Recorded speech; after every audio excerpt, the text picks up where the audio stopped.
Novels forever में खुशामदीद। Novel वक्त जिसकी राइटर है मेहरुन्निसा शामिर। जल्दी से स्टार्ट करते हैं इस एपिसोड को बगैर किसी देर के। ओह, तो आप भी आ गए। दी लेजेंडरी, दी ग्रेट उमर हयात साहब। वो इस्तज़ाइया हंसी थी। आइए, आप ही की तो कमी है जनाब। मेरे घर में तो मेरी इज्जत का तमाशा बनते देख ही चुके हो, अब यहाँ मेरे बाप का मुझसे बेजार होना भी देखो। मुबारक हो उमर हयात, मुबारक। तुमने मुझसे मेरा आखिरी रिश्ता भी छीन लिया। उसके आखिरी जुमले में ऐसा दर्द था कि उमर ने आंखें उठाकर उसको देखा था, लेकिन वो दरवाज़ा ठां की आवाज़ से मारती जा चुकी थी। उमर ने अपने सामने बेड पे लेटे मिराज को देखा। उनकी आंखों में ज़ख्मी सा तासुर था, उनकी आंखों में शिकायत थी। उमर के दिल को कुछ हुआ था। वो मरे मरे कदमों से उनके करीब बेड पे बैठ गया था, उनका एक हाथ अपनी गिरफ्त में ले लिया था और आंखें उठाकर उनकी आंखों में देखा था। तुम हाले को जानते थे और तुमने मुझसे छुपाया, वो ज़ख्मी लहजे में बोले थे। मैं नहीं बता सका। उसका लहजा धीमा था, शर्मिंदा सा। मैंने कल रात तुम्हें इतनी कॉल्स की, एक और गिला। मैं हर पुकार का अजाला करूँगा। तुम्हें मेरे साथ होना चाहिए था। मैं शर्मिंदा हूँ। वो वाकई शर्मिंदा था। मैं तुम्हारे घर भी आया था। उमर ने आंखें मीच ली थी। अगर तुम मुझे बता देते तो ये सब नहीं होता उमर। मेरी बेटी की बहुत रुसवाई हुई है, उसका दिल टूट गया है। मैं उसका दिल कैसे जोड़ूंगा। उनकी आंखें नम होने लगी थी। उमर लब काटता रहा। खामोशी, बिल्कुल खुद चुप। सफ़ी ने मेरी बेटी पे हाथ उठाया। तुमने उसका चेहरा देखा था उमर? उसके चेहरे पे कैसे निशान है, तुमने देखा ना? उसके हाथ नहीं टूटे, उसके हाथ टूट जाते उमर। वो बच्चों की तरह उमर की शिकायत कर रहे थे।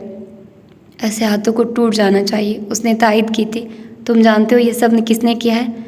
फ़हीम मिर्ज़ा ने, और उसने ये सब मिसेस सुल्तान के कहने पे किया है। उसके लहजे में एकदम तपिश सी दर आई थी। तुम ऐसा कैसे कह सकते हो? कोई सबूत है? वो हैरान नहीं हुए थे। ये उनके दिल की बात थी जिसे करने से वो हिचकिचा रहे थे, लेकिन उमर ने कह दिया था, ना मेरे पास कोई सबूत है ना गवाह। मेरे पास बस एक गवाही है, मेरे दिल की गवाही। और यहाँ दिलों की गवाही पे कोई यकीन नहीं करता। लेकिन जज साहब, आप देखिएगा, एक दिन मेरे पास गवाह भी होंगे और सबूत भी, और उस दिन उनका फ़ैसला उमर की अदालत में होगा। आप देखिएगा। उसका लहजा बर्फ़ जैसा ठंडा था। मेरी एक बात मानोगे? उनके लहजे में आस थी। मैं मान लूँगा। वो नहीं मानेगी। वो उनके बोलने से पहले समझ गया था। वो कभी नहीं मानेगी। नफ़रत करती हैं वो मुझसे। तुम मनाओ उसको उमर। मेरे पास ज़्यादा वक्त नहीं है, कुछ करो। मैं उसको महफूज हाथों में देना चाहता हूँ। मैंने आज तक तुमसे कुछ नहीं मांगा। आज मैं अपनी बेटी की वजह से मजबूर हूँ उमर। उसे मनाओ। मेरे पास ज़्यादा वक्त नहीं है। उमर को लगा था जैसे कोई उसके दिल को आरी से काट रहा हो। निकाह के लिए आपको मेरा असल नाम लेना होगा। क्या आप ले सकते हैं? मैं तो ले लूँगा, लेकिन क्या तुम मेरी ख्वाहिश पूरी करोगे? क्या तुम मुझे इसी रिलेशनशिप टाइटल से पुकारोगे जिसका मैं 10 साल से इंतज़ार कर रहा हूँ? उसके अंदाज में चैलेंज था। 10 मिनट के अंदर मैं उनको ले आऊँगा। आप काजी बुलवा लीजिए। वो उनका हाथ नरमी से छुड़वा कर उठा था। मिराज ने उसको जाते देखा था। वो जानते थे 10 मिनट बाद वो हाले को ले आएगा। मरी के उस सुनसान रोड पे हारून शाहिद अपनी गाड़ी से उतरा था। वो गुस्से में लगता था। सामने वाले आदमी के हाथों में एक खून से लथपथ 8-9 साला बच्चा था। हारून ने नज़र चुरा ली थी। आप मेरी गाड़ी के सामने क्यों खड़े हैं? हट जाइए यहाँ से, मुझे कहीं पहुँचना है, मैं लेट हो रहा हूँ। भाई वो झुंझलाया हुआ था। साहब, मेरे बेटे को शिकारियों की गोली लग गई है। आपको खुदा का वास्ता है, मैं अस्पताल छोड़ दो। यहाँ से बहुत दूर है अस्पताल। मेरा बेटा मर जाएगा। खुदा के लिए रहम करो साहब। वो 40-45 साल आदमी रोते हुए हारून की मन्नत करने लगा था। हारून ने नफ़े में सर को हिलाया था। मैं कोई मदद नहीं कर सकता। I am so sorry. मेरा निकाह है, मुझे पहुंचना है, मेरी फ़्लाइट मिस हो जाएगी। I am sorry. आपको जितने पैसे चाहिए मैं दे देता हूँ, लेकिन मैं आपके साथ नहीं जा सकता। वो जाने को मुड़ा था जब वो आदमी घबराने लगा। साहब, आपको खुदा का वास्ता, आपके घर में भी बच्चे होंगे। मेरा बेटा मर जाएगा। ये मेरी वाहिद औलाद है। खुदा के लिए मुझे अस्पताल छोड़ दो। निकाह तो हो ही जाएगा। आपका हम पे रहम करें। मेरे बच्चे की हालत ख़राब हो रही है। आधे घंटे से यहाँ खड़ा हूँ मैं, कोई एक गाड़ी नहीं गुजरी। वो बाकायदा रोने लग गया था और उनके दिल को कुछ हुआ था, लेकिन वो ढीठ बना रहा। आप थोड़ी देर वेट कर लें, कोई और आ जाएगा, लेकिन मैं आपकी कोई मदद नहीं कर सकता। मेरी फ़्लाइट मिस हो जाएगी। भाई, आप सामने से हटिए, मौके के सख्ती से बोला था। उसी वक्त उस बच्चे की हल्की सी कराहने की आवाज़ आई थी। वो आदमी तड़प उठा था। रुस्तम बेटा, कुछ नहीं होगा, मैं तुम्हें कुछ नहीं होने दूंगा। आंखें खोलो रुस्तम, इधर देखो मुझे बेटा, मेरा बेटा। अब्बू की तरफ देखो रुस्तम। वो बार बार अपने बेहोश होते बेटे को पुकारे जा रहा था। हारून शाहिद वहीं जम गया, पत्थर के बुत की तरह। उसके कान साए साए करने लगे। उसका सारा जिस्म कांपने लगा था। रुस्तम, रुस्तम, रुस्तम, बस एक यही नाम उसके कानों में गर्दिश कर रहा था। वो मुड़ा था। सफ़ेद लट्ठे की मानी चेहरा लिए वो मुड़ा था। What did you just said? वो उस आदमी को देखकर बुड़बुड़ाया था। वो नासमझी से हारून को देखे क्या? साहब आप क्या कह रहे हो? इसका नाम क्या है? वो बच्चे की तरफ इशारा करते बोला था। साहब रुस्तम खान। वो रुक रुक कर बोला था। गाड़ी में बैठो जल्दी। हारून उसको देखे बगैर बोला था और ख़ुद जल्दी से ड्राइविंग सीट संभाल ली थी। वो रुस्तम को मरने नहीं दे सकता था। तकरीबन 2 घंटे बाद वो उस बच्चे को अस्पताल पहुंचाकर उसके सारे ड्यूज़ क्लियर कर चुका था। रुस्तम की हालत अब खतरे से बाहर बताई जा रही थी। उसका बाप और बाकी रिश्तेदार हारून को दुआएं देते नहीं थकते थे। अब वो मोबाइल कान से लगाए अस्पताल के पार्किंग एरिया में खड़ी अपनी गाड़ी की तरफ जा रहा था। हाँ, अगली फ़्लाइट कब की है? वो मसरूफ़ सा पूछ रहा था। सर, कुछ टेक्निकल इश्यूज़ की वजह से सब फ़्लाइट्स कैंसिल हो गई हैं। कल तक अगली कोई फ़्लाइट अवेलेबल नहीं है। I am sorry. फ़ोन से आने वाली आवाज़ ने जैसे हारून के दिल पे पैर रखा हो। उसने कुछ कहे बगैर कॉल काट दी थी। उसी वक्त उसका फ़ोन बजने लगा था। उसने कॉल अटेंड की थी। पापा, मैं गाड़ी से आ रहा हूँ, फ़्लाइट नहीं मिली। वो मसरूफ़ सा बोला था। अब ज़रूरत नहीं रही हारून। उनका लहजा उदास था। हारून ठटका था। क्या मतलब? कुछ हुआ है क्या? हाले तो ठीक है ना? पापा कुछ बोलिए यार, मेरा दिल बैठा जा रहा है। मिराज भाई हाले का निकाह उसी उम्र हयात से करवा रहे हैं। वो कहते हैं जब तुम मुसीबत के वक्त नहीं पहुंच सके तो तुम्हें आने की कोई ज़रूरत नहीं। आप उनसे बात करें, वो ऐसा कैसे कर सकते हैं? मैं रात तक आ जाऊंगा, प्लीज़ मेरा इंतज़ार करें। मैं यहाँ प्रॉब्लम में फंस गया था पापा, आप उनको थोड़ी देर रोक ले, मैं कुछ करता हूँ, मैं आ जाऊँगा, प्लीज़ मुझे थोड़ा वक्त दें। उसे लगा था जैसे कोई उसकी रूह खींच रहा हो। मैं सब कुछ करके देख चुका हूँ हारून। अगर तुम अब तक पहुँच गए होते तो ये सब होता ही ना। तुमने देर कर दी बेटे। अब तो काजी भी आ चुका है। उन्होंने कॉल काट दी थी। हारून शाहिद के मुंह पे जैसे खौलता हुआ तेल डाला गया था। उसके सीने में जैसे कोई उसको जकड़ रहा था। उसने अपना मोबाइल पूरी कुव्वत से गाड़ी के शीशे पे दे मारा था। Oh shit, oh shit shit shit. वो हलक फाड़ कर चिल्ला रहा था। ये मैंने क्या कर दिया? शिट, ये नहीं हो सकता, ये नहीं हो सकता। अल्लाह, आप ऐसा कैसे कर सकते? आप ऐसा नहीं कर सकते। वो ज़मीन पे बैठा चिल्ला रहा था। ये नहीं हो सकता अल्लाह, आप ऐसा नहीं कर सकते। हर बार मैं ही क्यों? हर बार हारून शाहिद ही क्यों? नहीं अल्लाह नहीं, प्लीज़ ऐसा मत करें। आप हाले को मुझे देख कर मुझ फिर छीन रहे हैं। ऐसा नहीं हो सकता। वो ज़मीन से उठकर अब अपनी गाड़ी को बूट मारकर ठोकर मार रहा था। कभी हाथों से मुक्के बना बना कर गाड़ी पे मारे जाता और चीखता चिल्लाता, नहीं अल्लाह नहीं, प्लीज़ उसे मुझसे मत छीनिए। कोई देकर नहीं छीनता, ऐसा कोई नहीं करता। अल्लाह, ऐसा कोई नहीं करता। उसका गम बड़ा था, उसे वक्त चाहिए था। वो अस्पताल के बेंच पे बैठी चेहरा झुकाए रोई जा रही थी। उमर खामोशी से उसके साथ ज़रा से फासले पे बैठ गया था। उसने कहीं लोगों को रोते देखा था, तड़पते देखा था, बल्कि उसका जो काम था उसमें हर आए दिन वो ऐसे लोग देखता था, ऐसी औरतें देखता था जिन पे जुल्म होता था, जिनके साथ ज़्यादती होती थी, जो रोती हुई थाने और कचहरी आती थी, लेकिन जो तकलीफ़ उसको उस लड़की के आंसू देते थे, ऐसी तकलीफ़ उसे आज तक नहीं हुई थी। आप मुझे सज़ा देना चाहती हैं ना? उसने बात का आगाज़ किया था। हाले ने उसकी तरफ देखा भी नहीं था। मुझसे बदला भी चाहिए होगा, आपको मुझे रुसवा भी करना होगा, मुझसे मेरे महबूब लोग भी दूर करने होंगे जिस तरह मैंने किए, लेकिन ये सब आप मुझसे दूर रहकर नहीं कर सकती। वो सामने देखते हुए बोल रहा था। हाले ने मुड़कर उसको देखा था। इस सब के लिए आपको मेरे साथ रहना होगा, हर वक्त हर पल साया बनकर, और इसके लिए आपको वही करना होगा जो आपके बाबा चाहते हैं। अंदर वो जो आदमी है ना, वो मेरी फैमिली है, मेरा भाई, बाप, दोस्त, सब कुछ है। वो उसको प्लीज़ बचा लें, जो वो चाहते हैं वो कर लें। मैं आपसे वादा करता हूँ जिस दिन वो ठीक होकर आ गए उस दिन आपको तलाक का कागज़ हाथ में थमा दूंगा। जैसे आप कहेंगी मैं वैसा करूँगा, आप जो चाहेंगी बदले में दूंगा, लेकिन अंदर उस बेड पे लेटे आदमी को बचा लीजिए। वो मेरा ख़ानदान है, वो आपका ख़ानदान है। आप उनके सामने मुझे जलील करना चाहती हैं ना, मैं खुद सब कुछ कबूल कर लूँगा, बस एक मेहरबानी कर दे, उनको बचा लें। आपका इनकार उनको मार देगा और उनका मरना बहुत कुछ मार देगा। हाले बगैर कुछ कहे उठ खड़ी हुई थी। मैं तुम्हें कभी माफ़ नहीं करूँगी उमर, तुमने मुझे बेबस कर दिया। मैं इतनी मजबूर हो गई हूँ कि मुझे अपने बाप की ख्वाहिश माननी पड़ेगी। तुमने मुझसे जो कुछ छीना है तुम्हें सबका हिसाब देना होगा। ये मत समझना कि तुम मुझे आज हासिल कर लोगे, आज के बाद तुम्हारा हर दिन जहन्नुम होगा, हर रात आग जैसी। मैं तुम्हें ना जिंदा रहने दूँगी, ना खुदा तुम्हें मौत नसीब करेगा। तुम्हें हिसाब देना होगा उमर, मुझसे मेरे अजीज़ रिश्तों को बदजन करने का हिसाब। बाबा को अगर मैं तपती धूप को रात कहने का कहती तो वो कह देते थे, लेकिन आज तुम्हारी वजह से, सिर्फ तुम्हारी वजह से उनको मेरा एतबार नहीं है, उनको तुम पे यकीन है। लेकिन तुम देखना उमर, मैं तुम्हें कहीं का नहीं रहने दूंगी। आज के बाद से मेरा हर दिन तुमसे इंतकाम के नाम होगा, तुम देखना। उमर ने उसको दूर जाते देखा था और गहरी सांस भरता उठ खड़ा हुआ था। क्या इंतकाम इतने हसीन भी होते हैं? वो बस सोच ही सका। आधा घंटा बाद अस्पताल के प्राइवेट वार्ड में बस एक चीज़ का इजाफा हुआ था, सोफ़ा। उस सोफे पे उस वक्त एक बारिश सफ़ेद दाढ़ी वाला काजी बैठा था। उमर हयात स्याह टी शर्ट में उसके साथ बैठा था। हाले मिराज सुल्तान के साथ उनके बेड पे बैठी थी। वो तकियों के सहारे बैठे हुए थे, हल्का सा मुस्कुरा भी रहे थे। गवाह के तौर पे शाहिद हुसैन और मिराज के करीबी दोस्त मलिक फुरकान थे। उमर संजीदा सा बैठा था, जबकि हाले का चेहरा हर किस्म के जज्बात से आरी था। उसी वक्त काजी साहब ने कुछ दुआओं के बाद हाले से उसकी रजामंदी मांगी थी।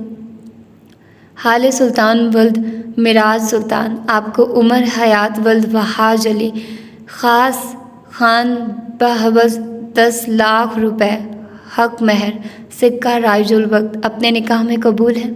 हाले का जहन कहीं और था, वो कोई और आवाज़ सुन रहा था। उमर ऐसा नहीं कर सकता, कबूल है, उसने सरगोशी की थी। कौन उमर हयात? क्या तुम कोई मजाक कर रही हो? कबूल है।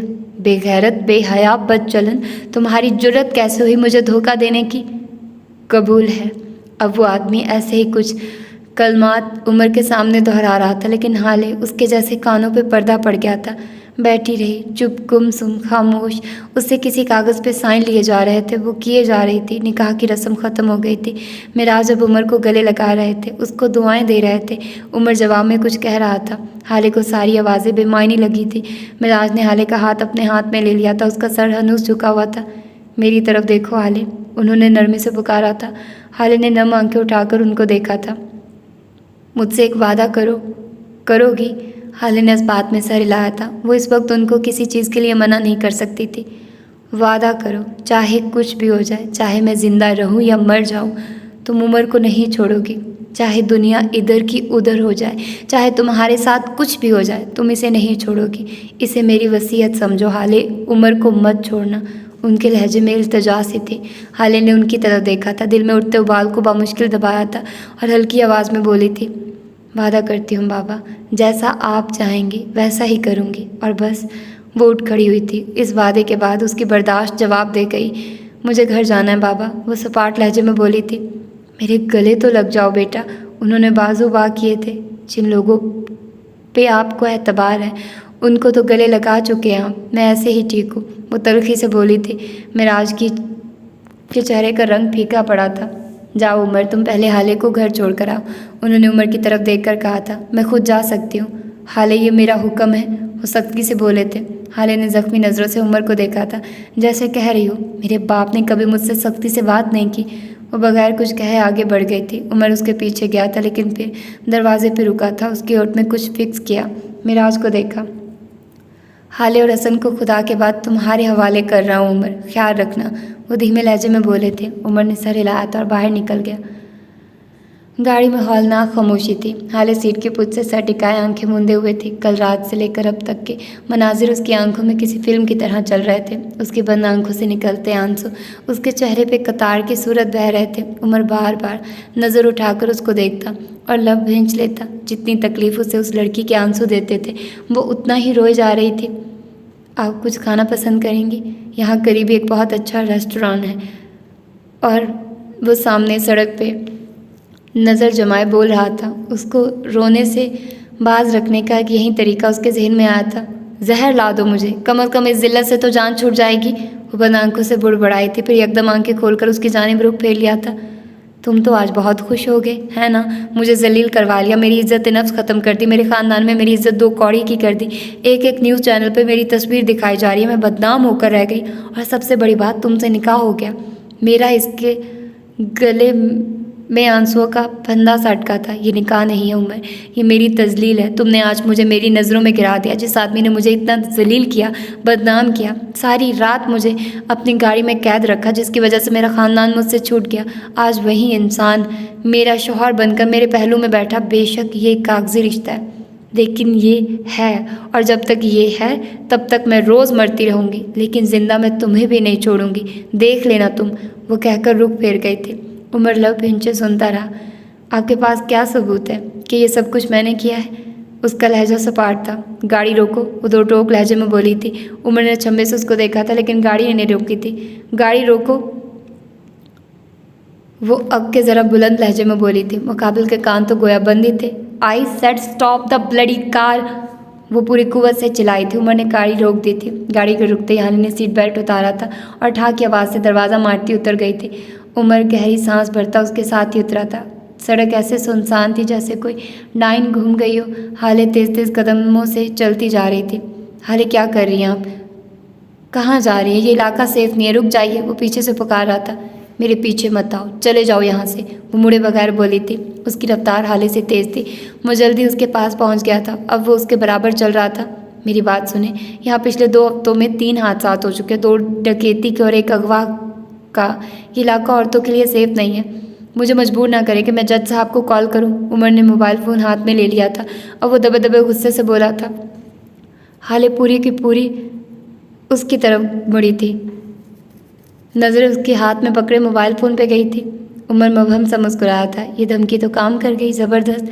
हाले 2 कदम आगे आई थी। अब वो उसके सामने खड़ी गर्दन ऊंची किए, उसकी आंखों में आंखें डाले। वो उससे कद में काफ़ी बड़ा था। उसी असना में उसने फुर्ती से उमर का मोबाइल उसके हाथ से लिया था और पूरी कुव्वत से ज़मीन पे दे मारा था और उसकी तरफ देखे बगैर आगे बढ़ गई थी। उमर भौंकचा रह गया। वो नीचे झुका अपने मोबाइल के पुर्जे उठाने लगा। तब तक हाले काफ़ी आगे निकल गई थी। उसी वक्त गली के एक छोटे से मकान की ओर से एक गंजा सा आदमी निकला था। उमर ने उस आदमी को देखा था लेकिन आगे नहीं बढ़ा। हाले ने उस आदमी को देखकर भी नज़रअंदाज किया था। वो आगे बढ़ती गई। जब वो आदमी पूरी तरह फैलकर उसके सामने दीवार की तरह खड़ा हो गया, हाले ने रुककर उसको देखा था। गली के आधे कच्चे आधे पक्के मकान दिलचस्पी से मंजर देखे गए। ये तो गया उमर, ये तो गया, उमर हौले से बुड़बुड़ाया था। उसी वक्त हल्की हल्की बूंदाबांदी शुरू हो चुकी थी। चलो बेबी, जल्दी से निकालो जो कुछ भी है, चलो जल्दी करो, टीम नहीं है ज़्यादा। उसके हाथ में एक छोटा सा खंजर था। मेरे पास तो बस एक सोने की पाजेब है, वो अपनी आवाज़ के अंदर मसनूई सा खौफ पैदा करती बोली थी। जो भी है निकालो जल्दी, वो खंजर को घुमाते हुए कह रहा था। वो नीचे झुकी थी और जब ऊपर उठी तो उसकी जर्द हील उसके हाथ में थी। उस आदमी को सोचने समझने का मौका दिया बगैर हाले ने हील उसके सर पे दे मारी थी। उसके जूते में शायद कोई कील था जो उस आदमी के सर पे लगी थी। खून का एक फव्वारा था जो उसके सर से फूटा था। खंजर उसके हाथ से छूट कर गिरा था। हाले ने उस पर बस नहीं की थी। वो अपनी हील से धड़ाधड़ उसके सर, कंधों और सीने पे मार गई। वो शायद दहशत ज़दा सा हो गया था, तभी कोई जवाबी कार्रवाई किए बगैर भागने लगा। हाले उसके पीछे भागी थी। जब उस आदमी का पैर रपटा था, वो मुंह के बल सड़क पे गिरा था। उसके सर से निकलता खून अब उसके चेहरे पे फैल चुका था। बारिश तेज़ हो चुकी थी। खून पानी के साथ मिलकर ज़मीन पे फैलने लग गया था। हाले अब भी नीचे झुकी उसको मारे जा रही थी। तुम्हें मैं ही मिली थी सताने को, हाँ, और कम मसले हैं मेरे साथ जो अब तुम भी आ गए हो, हाँ। रात से लेकर अब तक क्या क्या लुटा कर आई हूँ मैं, बचा ही क्या था मेरे पास जो अब तुम लेने आ गए। जलील इंसान, घटिया इंसान, शर्म नहीं आती तुम्हें।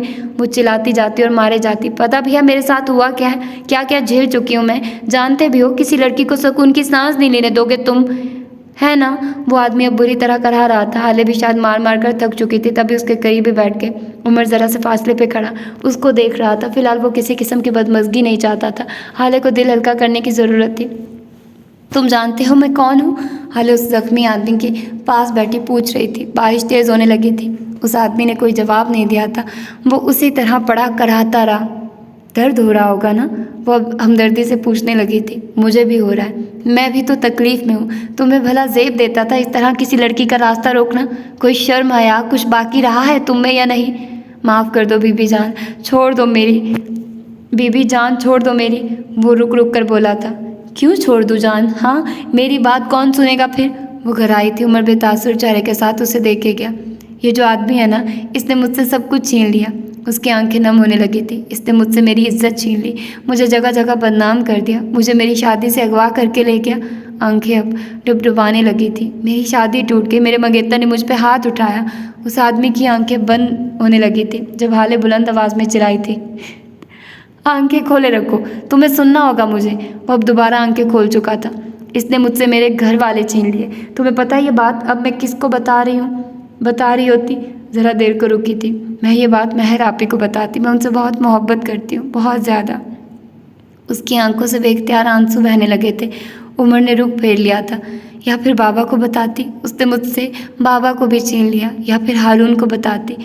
मैं उसने मुझसे हारून भी छीन लिया। वो बुरी तरह रोने लगी थी बुलंद आवाज़ में। इसने हाथ से उमर की जानिब इशारा किया था। इसने मेरी ज़िंदगी बर्बाद कर दी है। कल तक मैं एक मलका थी, लोग मेरे हाथ चूमते थे, लड़कियां मेरे जैसी किस्मत की दुआ करती थी, लेकिन एक ही रात में, पता है, एक ही रात में इसने मुझे तख्त से ज़मीन पर फेंक दिया। वो बिलक बिलक कर रो रही थी। उसकी आंखें सुर्ख हो गई थी। उमर के बर्दाश्त की हद ख़त्म हो गई थी। तभी उठ खड़ा हुआ। चले हाले, अब बस बहुत हो गया, हम लेट हो रहे हैं, वो संजीदगी से बोला था। उसी वक्त बारिश एकदम से तेज़ हो गई थी। बूंदें तड़ातड़ बरसे जा रही थी। हाले भीग गई थी, लेकिन उसको जैसे फ़र्क ना पड़ता। इस आदमी का खून अब उसके सर पे जम गया था। हाले की नज़र जैसे ही उसके सर पे पड़ी, यकायक वो हंसने लगी। पेट पे हाथ रख के, गर्दन पीछे फेंक के वो हंसती जा रही थी। कर्मनाक हंसी। उमर को इस वक्त उसकी हंसी रोने से ज़्यादा बुरी लगी। जितना दर्द तुम्हें हो रहा है ना, उससे ज़्यादा मुझे हो रहा है, वो हंसते हुए बामुश्किल बोल रही थी। मेरा दिल फट रहा है। जिल्लत बड़ी गंदी चीज़ होती है, बड़ी गंदी, और मुझे ये झोली भर कर दे दी गई है। उसकी हंसी थमी थी। आंसू एक बार फिर आंखों में भरने लगे थे। तुम जानते हो मुझे सबसे ज़्यादा दुख किस बात का है? वो अब उस आदमी को देखती पूछ रही थी। तुम्हें कैसे पता होगा? मैं बताती हूँ। उसके हलक में आंसुओं का एक गोला सा अटका था। सबसे ज़्यादा दुख मुझे इस बात का हो रहा है कि बच्चों को मेरा ख्याल नहीं आया निकाह करते। आंसू बह रहे थे या बारिश के कतरे, पता नहीं चलता था। इस बरसती बारिश ने उसके आंसू छुपा लिए थे। और सबसे ज़्यादा दुख हो रहा है दादा जान का। उन्होंने कहा कि निकल जाओ। हाँ, उन्होंने यही कहा। उसने रोते हुए हिचकी ली थी। और सबसे ज़्यादा दुख हो रहा है अम्मा का। उन्होंने कहा चली जाओ हाले। ये नहीं सोचा कि हाले कहाँ जाए, उसका है ही कौन। अगर मेरी जगह बज्जो होती तो क्या अम्मा उनको घर से निकालती? तुम खुद बताओ, वो उस आधे मरे वजूद से पूछने लगी। खैर छोड़ो। उसकी तरफ से कोई जवाब ना पाकर वो फिर शुरू हो चुकी थी। उमर बारिश में भीगता उसको देखता रहा। वो उसका दिल हल्का होना देना चाहता था। और हाँ, हारून, उसका क्या? वो आदमी इस सारे वक्त में अब बोला था। हाले ने मुड़कर उसको देखा था और मुस्कुराई थी। वो दुख नहीं है, वो नासूर है। वो ज़ख्म सारी ज़िंदगी नहीं भरेगा। सारी दुनिया आपको छोड़ दे, दोस्त को नहीं छोड़ना चाहिए। वो छोड़ता है ना तो ऐसा लगता है जैसे किसी ने भरे बाजार में आपके मुंह पे जूता मारा हो, जैसे किसी ने आपके दिल को मुट्ठी में लेकर इतना दबाया हो कि खून रसने लगे। वो आसमान की तरफ मुंह किए कह जा रही थी, जैसे किसी ने आपके जिस्म के एक तेज़ धार आले से टुकड़े टुकड़े कर दिए। बड़ी तकलीफ़ होती है, बड़ी तकलीफ़। अल्लाह किसी दुश्मन को भी दोस्तों के दुख न दिखाए। मैं तुम्हें बताऊं, किसी से अगर बदला लेना हो तो क्या करो? उससे उसका दोस्त छीन लो, वो खुद ही मर जाएगा। उस आदमी ने इसने मुझसे मेरा दोस्त छीना है, इसको अल्लाह पूछेगा। इसने मुझसे मेरे बाप को छीना। अरे हाँ, मेरा बाप तो अस्पताल में है। वो माथे पे हाथ मारते हुए उठ खड़ी हुई थी। उसके बाल मोटी मोटी लटों की सूरत उसके चेहरे के अतराफ में चिपके हुए थे। मुझे जाना होगा भाई, सॉरी खून के लिए, थैंक यू मुझे सुनने के लिए। तुम एक बहुत अच्छे लिसनर हो। अल्लाह तुम्हारे कानों को सलामत रखे। मुझे जाना होगा, मैं अपने बाप से नाराज़ होकर आई हूँ, उनके गले लगना होगा। ओके। वो आदमी खामोशी से उसको देखता रहा। हाले ने उस पर एक नज़र डाली और आगे बढ़ गई। उमर भी उसके पीछे गया था। उसके हाथ में अब छोटा भद्दा सा मोबाइल था, जिस पे हाले ट्रक भी चला ले तो टूट ही ना सके। सुल्तान मंजिल में ऐसा सन्नाटा था जैसे कोई डाइन घूम कर गई हो। ऐसी हौलनाक खामोशी जैसे कब्रिस्तान पे होती हो। हर कोई एक दूसरे से छुपता फिर रहा था। उसी वक्त परवा अपने लॉन के एक कोने में फ़ोन कान से लगाए खड़ी थी। उनके चेहरे पे बरहमी थी, बुरी आंखों में गुस्सा था। आप वादा खिलाफ़ी कैसे कर सकते हैं मिर्ज़ा साहब? ये उमर हयात कौन है और इस सब में वो कैसे शामिल हो गया? जो कुछ आपने किया वो डील का हिस्सा नहीं था। वो अस्पताल की फुटेजेस और रेस्टोरेंट वाली तस्वीर, आपको ये सब कुछ करने की क्या ज़रूरत थी आखिर? आपको क्या लगता है वो लड़का उमर वो खामोश बैठेगा? नहीं मिर्ज़ा साहब नहीं, वो ऐसी क़यामत बर्पा करेगा कि सारा जहाँ देखेगा। मुझे जवाब दीजिए कि आपने मुझे डबल क्रॉस क्यों किया? आप मुझे जवाब दें। हैं वो दबा दबा घरा रही थी। देखिए मिसेस सुल्तान, मैं खुद नहीं जानता कि उमर हयात को बीच में कौन लाया और कैसे लाया। उसने कुछ अरसा कबल मेरे बेटे की पार्टी पे रेड मारा था। हो सकता है नूह ने बदला लिया हो, और अगर लिया भी है तो मुझे कोई मसला नहीं है। ऐसी क़यामतें हम जैसे फिरौनों ने बहुत देख रखी हैं। और आपको क्या, मैं कोई प्रोफेशनल अगवाकार लगता हूँ जो इतनी प्लानिंग के साथ उस लड़की को अगवा करूँगा? आप किस फुटेज की बात कर रही हैं? कौन सी तस्वीर? मैं कुछ नहीं जानता। आपकी और मेरी डील इस लड़की को एक रात घर न पहुँचने देने की हुई थी, और ये काम मैंने कर दिया। अब वो किसके साथ आई, क्यों आई, इससे मेरा कोई ताल्लुक़ नहीं है। उम्मीद है अब तक आप मेरा काम कर चुकी होंगी। उनका लहजा बेलचक था। हो जाएगा आपका काम, पेपर्स बनवा लिए मैंने, बस साइन चाहिए उनका। ध्यान बटा हुआ था, लहजा बुझा हुआ था, कुछ था जो उनको तंग कर रहा था। उसी वक्त उन्होंने सफ़ीर को अपनी गाड़ी की तरफ जाते देखा। उन्होंने सफ़ीर को आवाज़ देकर रोका था। वो बादल नख्वास्ता रुक गया था, पर वह तेज़ तेज़ कदम चलती उसके करीब आई थी। अब वो दोनों एक दूसरे के सामने खड़े थे। कहाँ जा रहे हो तुम? खुद को बामुश्किल नॉर्मल रखते वो पूछ रही थी। बड़े पापा के पास अस्पताल जा रहा हूँ। वो सख्त बेजार था।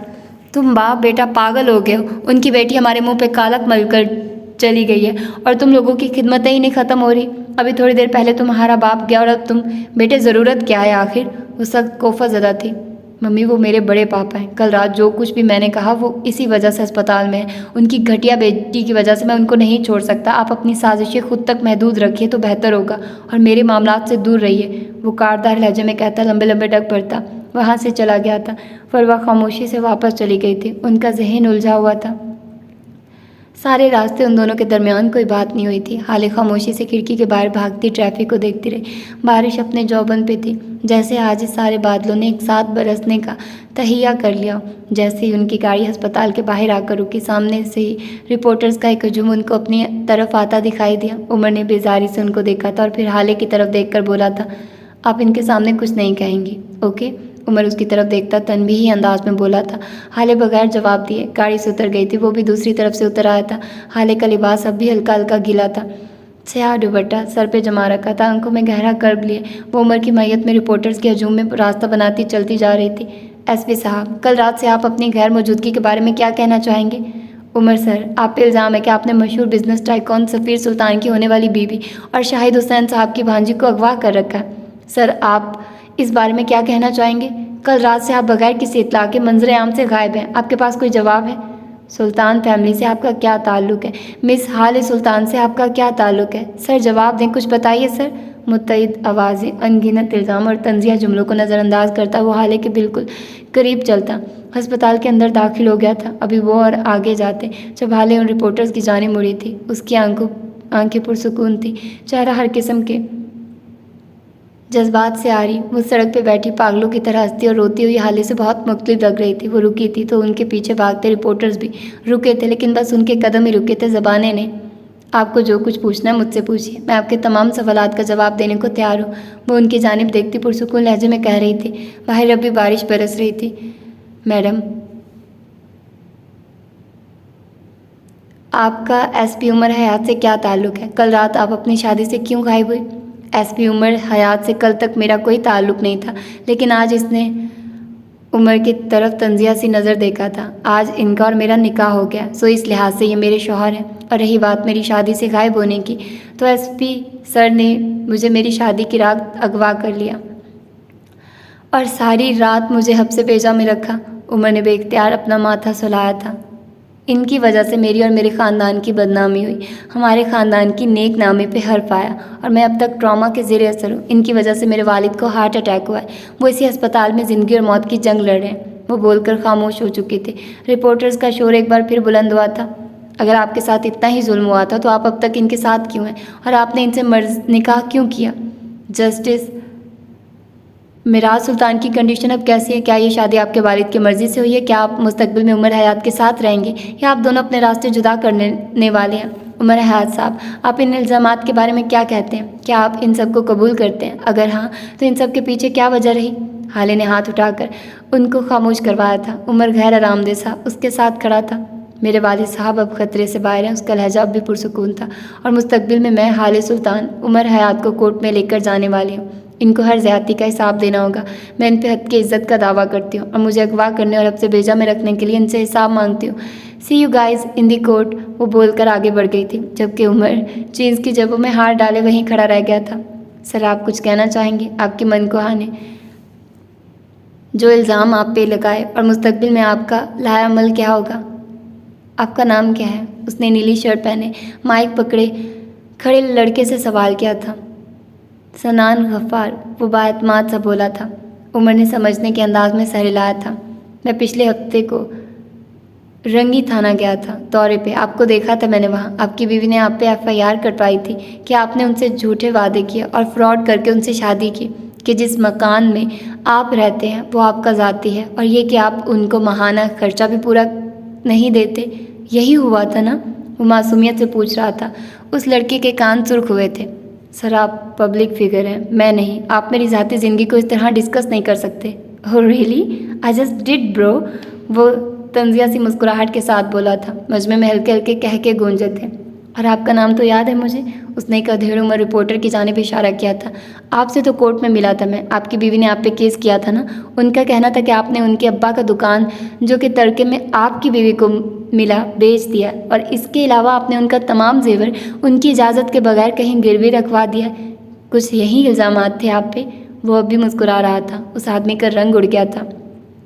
सर आप यहाँ हमारे सवालात के जवाब देने के लिए आए हैं या हम पे तंज करने? आप ये मत भूलिए कि हम पब्लिक फिगर नहीं हैं, आप हैं, हम आम आवाम हैं, और आप कौम के रखवाले। अगर आप जैसे लोग ही अगवा और फोर्स मैरिज के जुर्म में फंसे ही होंगे तो हमारा क्या होगा? मजमे में से एक 27-28 साल रिपोर्टर की आवाज़ आई थी। अब की उम्र खुलकर मुस्कुराया था। बीबी मैं तंज तो नहीं कर रहा, और मैं ये भी नहीं कह रहा कि मैं पब्लिक फ़िगर नहीं हूँ। बात सिर्फ ये है कि पब्लिक फ़िगर्स की भी बीवियाँ होती हैं और वो नाराज़ भी होती हैं, जिस तरह इन दोनों भाइयों की बीवियाँ हुई थी और जिस तरह आप दोनों की बीवियों ने सुलह के परचम बुलंद किए हैं। और इसी तरह मेरी ज़ौजा का गुस्सा भी ठंडा हो जाएगा। बीवियाँ तो इल्ज़ाम लगाती रहती हैं, असल मर्द वही है जो सरवाइव कर जाए, नरमी और मोहब्बत से बीवी को समझाए, जिस तरह उन दोनों भाइयों ने किया। क्यों भाई, अब जा सकता हूँ मैं? बाकी बात आप दोनों समझा ही देंगे अपने साथियों को। वो उसी मुस्कुराहट के साथ बोलता आगे बढ़ गया था। मजमे में कहीं आवाज़ें उभरी थी जिनको वो पीछे से हाथ हिलाता। दैट्स ऑल फॉर टुडे कहता आगे बढ़ गया था। हाले उसके करीबी दीवार की ओट में खड़ी थी। वो अकेली नहीं थी, उसकी सहेली मुद्दत पास खड़ी थी। वो उससे कुछ पूछ रही थी, परेशानी से तशवीश थी। हाले नॉर्मल अंदाज में जवाब दे रही थी, जैसे जो कुछ भी हुआ आम सी बात थी। तो ये तय था कि सुल्तान ख़ानदान का भरम नहीं टूटेगा। चले, वो उसके करीब खड़ा होकर बस एक ही लफ्ज़ बोला था। हाले ने एक कहर आलूद नज़र उस पर डाल दी थी। मुद्दत से कोई बात नहीं की थी और फिर उमर को जवाब दिए बगैर आगे बढ़ गई थी। वो उसके पीछे चलने लगा था। वार्ड के करीब पहुंचकर उनको कुछ गैर मामूली सा एहसास हुआ। कुछ था जो नॉर्मल नहीं था। हाले का दिल ज़ोर से धड़का था। उसी वक्त डॉक्टर अब्दुल हफीज़ बाहर आए तो उनका चेहरा सता हुआ था। क्या हुआ है डॉक्टर? जज साहब की तबीयत फिर से ख़राब हुई है क्या? कैसे हैं वो? उमर बेकरारी से पूछ रहा था। हमने आपको कई दफ़ा कॉल्स की सर, आपने अटेंड नहीं की। जज साहब को आप दोनों के जाते ही हार्ट अटैक हुआ गया था। हमने अपनी पूरी कोशिश की लेकिन हम उनको नहीं बचा सके। अल्फाज थे कि पिघला हुआ शीशा। हाले को अपनी सारी दुनिया घूमती हुई महसूस हुई। उसने बेयकीनी से अपना दिल थाम लिया था। क्या बकवास कर रहे हो तुम? बिल्कुल ठीक थे मेरे मामू, बिल्कुल ठीक, कुछ नहीं हो सकता उनको। आग लगा दूंगा तुम्हारे सारे अस्पताल को। उसने डॉक्टर को कॉलर से पकड़कर दीवार से लगा लिया था। उनको कुछ नहीं हो सकता, वो मेरा वाहिद खानदान है। मैं मार दूंगा तुम सबको। बकवास करते हो तुम, मेरे मामू बिल्कुल ठीक थे। वो उनको दीवार से लगाए उन पे घरा रहा था। उसकी आंखों में शौक था। लोग जमा होने लगे थे। वो उमर को हटाने की कोशिश कर रहे थे। बोल, कौन आया था अंदर? बताओ मुझे। मना करके गया था ना मैं? क्या था ना या नहीं? बोला था ना मैंने, मेरे अलावा किसी को अंदर मत जाने देना। क्यों जाने दिया? बोलो क्यों? वो बुरी तरह चिल्ला रहा था, चीख रहा था, जबकि हाले उसके मुंह से एक लफ्ज़ भी नहीं निकला था। वो उसी तरह शॉक थी। उसकी आंखें खुश्क थी, ज़बान मुख्फिल थी, कदम बर्फ थे। उसकी सारी दुनिया राख हो गई थी। वो धीरे धीरे अस्पताल के ठंडे फर्श पे बैठती चली गई। उसकी आंखें पथरा गई थी। वो सांस तक नहीं ले पा रही थी। मैं बाबा को लेकर आऊँगी हसन। उसके हलक में आंसुओं का फंदा सा अटका था।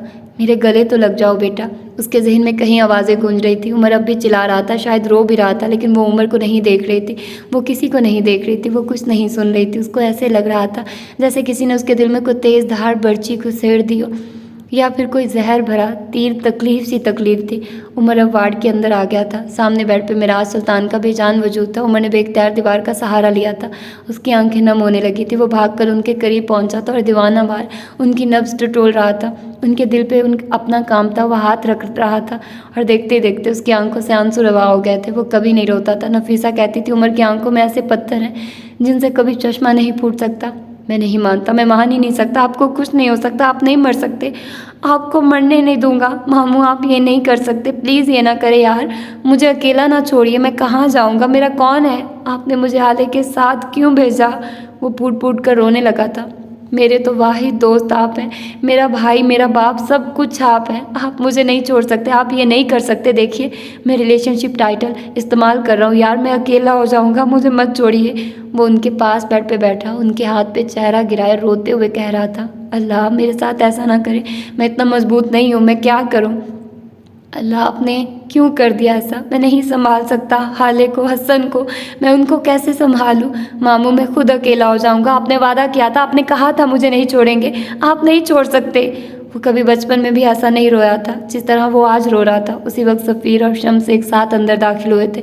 उनके पीछे ही हारून और शाहिद भी आए थे। सफ़ीर ने आते ही उमर को गर्दन से पकड़कर दूर हटाया था। घटिया इंसान, तुम्हारी जुर्रत कैसे हुई यहाँ आने की, दफ़ा हो जाओ यहाँ से।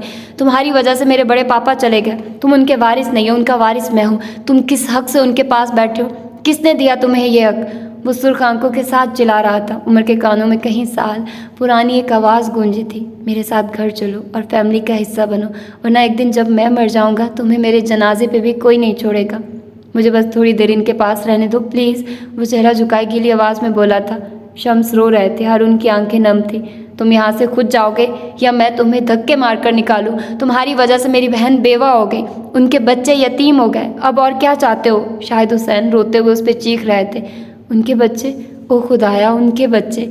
उमर के दिमाग में यकदम हाले का ख्याल आया था। वो वार्ड के बाहर ही थी, क्या उन लोगों ने उसे देखा नहीं? वो उनकी तरफ देखे बगैर बाहर भागा था। वो बाहर नहीं थी, वो हर वार्ड में उसको ढूंढ रहा था, हर एक को रोक रोक कर उसका पूछ रहा था। वो वहाँ नहीं थी, वो कहीं नहीं थी। उसने तमाम बाथरूम चेक कर लिए, वो वहाँ भी नहीं थी। वो अस्पताल के कॉरिडोर में सर पकड़े खड़ा था। मैं हसन और हाले को खुदा के बाद तुम्हारे हवाले कर रहा हूँ उमर। ये क्या कर गए हैं आप, ये कैसी जिम्मेदारी मुझ पे डाल गए हैं। देखिए मैं तो एक दिन भी नहीं निभा सका, मैं नहीं कर सकता। बेबसी के मारे उसकी आंखें एक बार फिर नम होने लगी। तभी उसको सीढ़ियों के करीब एक सियाह दुपट्टा नजर आया। वो आहिस्ती से चलता उसके करीब गया।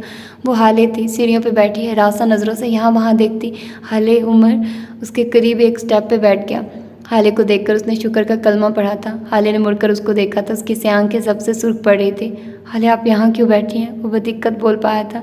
हाले ने उसकी आंखों में देखा था। बाबा, वो रुकी थी। क्या बाबा, क्या वाकई वो अल्फाज अदा भी नहीं कर पाई थी? कोई भी औलाद नहीं कह सकती। क्या तुमने खुद देखा, तुमने चेक किया? उसकी आंखों में खौफ था, उम्मीद थी। उमर ने आंखों में कर्ब उतर आया था। मैंने देखा उनको, मैंने महसूस किया। वो सांस नहीं ले रहे थे, वो नहीं ले रहे हाले, वो नहीं रहे। मैं क्या करूं? वो नहीं रहे। उसने सर दोनों हाथों में गिरा लिया था। उमर, क्या थोड़ी देर के लिए उनको जिंदा नहीं कर सकते? वो ऐसे लहजे में बोली थी कि उमर का कलेजा कट कर रह गया था। मैं उनके गले नहीं लगी थी उमर, काश मैं लग जाती, काश मैं वक्त को पीछे कर पाती। क्या तुम कर सकते हो? मैं उनसे नाराज़ ना होती। काश। वो रुक रुक कर बोल रही थी। उसकी आंखों से एक कतरा भी नहीं गिरा था, लेकिन रूह जैसे कब्ज हो रही थी। हमारे किसी अपने के चले जाने के बाद उनकी किसी ना मानी गई बात का गिर दुनिया के हर गिर से बड़ा होता है। आप रो लें प्लीज़, वो अजीब से लहजे में बोला था। हाले ने नज़र उठाकर उसको देखा था। तुम कितने मनहूस हो उमर, वो उसको देखते हुए कर्ब से कह रही थी। तुम जब से मेरी ज़िंदगी में आए हो तुम सब कुछ खा गए, तुम बहुत मनहूस हो, आसेब हो तुम, आसेब। मेरे कोल हिकड़ा वाहिद रिश्ता हाँ पिया तू, उन्हों को भी खा गया थे। उमर ते को अल्लाह पूछे। उमर शल सा उसको देखे गया। उसके पास कहने को कुछ नहीं था, उसके पास इल्ज़ाम देने को कोई नहीं था। सुल्तान मंजिल में सफ़े मातम बिछी थी। बड़े से लॉन में बीचों बीच रखा मिराज सुल्तान का बेजान वजूद और उनके बिल्कुल करीब बैठी फूट फूट कर रोती हसीना यूसुफ सुल्तान को बार बार घशी के दौरे पड़ते थे। महर भी औरतों के हजूम में बैठी बार बार अपनी नम आंखों को साफ करती थी। हसन ज़रा दूर मर्दों के साथ बैठा था। सोगवारान आकर शम्स के बाद उसको पुरसा देते थे। उसके आंसू बह रहे थे जिन्हें वो बार बार अपनी आस्तीन से रगड़ता था। उमर को दरवाजे के बाहर ही रोक लिया गया था। वो बेबसी और गुस्से के मारे चक्कर पे चक्कर लगा रहा था। औरतों के हजूम में एक से आंखों वाली लड़की भी थी। उसकी आंखें अब भी खुश थी, वो रो नहीं रही थी, वो किसी को देख नहीं रही थी। औरतों ने उसको कई बार रुलाने की कोशिश की थी, उसके चेहरे पे हल्के थप्पड़ मारे थे, लेकिन वो ऐसे बैठी रही जैसे कोई पत्थर का मुजस्मा। उसकी नज़रें किसी गैर मदई नुक्ते पे जमी थी। हसन ने उसको देखा तो वो अपनी जगह से उठकर उसके करीब आया था। हाले को इस तरह देखकर उसका दिल मज़ीद करता था। उसकी जान निकल रही थी। वो आहिस्ते से उसके पास आकर बैठा था। उसको कुछ कहने की बजाय वो चेहरा झुकाए रोता गया, यहाँ तक कि उसकी हिचकियाँ बन गई। हारून उसको देखते हुए आया था और उसके कंधे पे हाथ रखे कुछ कह रहा था, कोई तसल्ली, कोई दिलासा, कोई सब्र की तलकीन। हाले ने एक झटके से हारून का हाथ हसन के कंधे से हटाया था। मेरे भाई को और मुझे तुम्हारे सहारों की ज़रूरत नहीं है हारून। शाहिद, वो काटदार लहजे में बोलती हसन को अपने साथ लिपटा गई थी। सहारा मिलते ही हसन फूट फूट कर रोने लग गया था। तुमने कहा था तुम बाबा को लेकर आओगी, तुमने कहा था हाले, तुम नहीं ला सकी। तुम झूठी हो, तुम सब झूठे हो। कोई मुझे मेरा बाप नहीं ला कर दे सका। तुम लोगों के मसले मेरा बाप खा गए। तुम लोगों की दुश्मनियाँ मेरे बाप की जान ले गई। वो रोते हुए खुद को हाले के असार से निकालने की कोशिश कर रहा था जिससे हाले नाकाम बनाए हुए थी। तुम सब एक दिन सेट हो जाओगे, तुम सब स्टेबल हो जाओगे। जुल्म तो मेरे साथ हुआ है हाले, मैं कहाँ जाऊँ। वो चिल्ला नहीं रहा था, उसकी आवाज़ धीमी थी, इतनी कि बस हाले ही सुन सके। वो हजूम में अपनी बहन को बुरा नहीं कह सकता था। उसी वक्त मैयत को उसकी आखिरी आरामगाह तक ले जाने का शोर बुलंद हुआ था। हाले के दिल से जैसे खून रसने लगा था। हसन बेख्तियार सीधा हुआ था। ये ले जाएंगे हाले, ये बाबा को ले जाएंगे, हम यतीम हो जाएंगे, मैं यतीम हो जाऊंगा। मेरा दिल फट रहा है यार। उसके आंसुओं में रवानी आ गई थी। शाहिद ने उसे कंधों से थाम कर उठाया था। नवाल अब हाले के पास आ गई थी और उसको सीने से लगा लिया था। कुछ भी हो, ये वही बच्ची थी जिसको उन्होंने अपनी गोद में खिलाया था, जिसकी शरारतों से उनका घर गूंजता था, जो हमेशा उनसे बेहिसाब करती थी, जिसकी वजह से उनका बेटा अजियत में था। लेकिन हाले की हालत देखकर उनका दिल कट रहा था। तुम रो लो मेरी जान, मेरा बच्चा दिल हल्का कर लो, वो उसको सीने से लगाए नम आंखों से कह रही थी। हाले जवाब दिए बगैर उसी तरह उनके सीने से लगी रही। उसको देखकर नवाल रोने लगी थी। हाले की नज़रें ज़रा फासले पे खड़े उमर हयात पे जमी थी। वो अभी अभी आया था। शायद गार्ड से लड़ झगड़ कर गार्ड अब उसके पीछे आया था। वो सफ़ीर को कुछ बता रहा था। शायद यहीं के उमर ज़बरदस्ती अंदर घुस आया। वो दोनों अब आमने सामने खड़े थे। उमर की आंखें सुर्ख थी, ज़ब्त से, गम से। सफ़ीर की आंखों में गिड़ सा था, गम से ज़्यादा घबराहट थी। तुम यहाँ से चले जाओ उमर, वरना मैं तुम्हें धक्के मार मार कर निकलवा दूंगा। मैं तुम्हें बड़े पापा की मैयत के करीब ही नहीं भटकने दूंगा। वो उंगली उठाए उसको वार्न करता हुआ बोल रहा था। उमर की आंखों का गुलाबीपन मज़ीद बढ़ गया था, चेहरा दहक रहा था। वो सफ़ीर के कान के पास झुका था। मेरी अम्मा कहती हैं जब उमर को गुस्सा आया हो तो उसके मुँह मत लगो, और जब वो गम में हो तो उसके करीब भी मत जाओ। इस वक्त मुझ पे दोनों कैफियत तारी हैं, मुझसे दूर रहो। वो बोलकर आगे जाने लगा जब सफ़ीर ने उसकी कूनी पकड़ ली। मैं नहीं जाने दूंगा तुम्हें, निकल जाओ यहाँ से। उमर ने गहरी सांस भरी थी और दोनों हाथ सफ़ीर के कंधों पे रख लिए थे। सफ़ीर, ये आदमी, ये वो वाहिद आदमी था जो मुझे रोक सकता था, मेरे इरादे बदल सकता था, मेरा जहन तब्दील कर सकता था, मेरा गुस्सा ठंडा कर सकता था, मेरा हाथ पकड़कर मुझे कूल डाउन कर सकता था। और ये आदमी अब मर गया है। इसकी आवाज़ में सर्दपन दर आया था। अब मेरे हाथ आज़ाद हैं, अब मेरे जहन पे कोई पाबंदी नहीं है, अब मेरा गुस्सा मेरे काबू में नहीं है। ये वो वाहिद शख्स था जिसने उमर हयात को संवारा है, जिसने उमर हयात को इंसान बनाया है। अब इसके जाने के बाद मुझे दोबारा से भेड़िया मत बनाओ। आज या तो मैं इनके जनाजे को कंधा दूंगा या फिर यहाँ से एक एक सुल्तान की लाश निकलेगी। तुम बता दो तुम क्या चाहते हो। वो उसकी आंखों में देखता ठंडे ठार लहजे में कह रहा था। सफ़ीर को बेख्तियार उससे खौफ महसूस हुआ। वो उस पर 2 हर्फ भेजकर आगे बढ़ गया था। आखिरी बार तमाम घर वालों को मैयत का आखिरी दीदार करवाया गया था। पूरे सुल्तान मंजिल में सिसके और मातम की आवाज़ गूंज उठी थी। फरवा बहुत मुश्किल से हसीना को संभाले हुए थे। यूसुफ सुल्तान को सुकून और दवा देकर उनके कमरे में सुला दिया गया था। हसन ने रोते हुए जनाजे को कंधा दिया था। एक तरफ हारून था, दूसरी तरफ सफ़ीर और तीसरी तरफ उमर।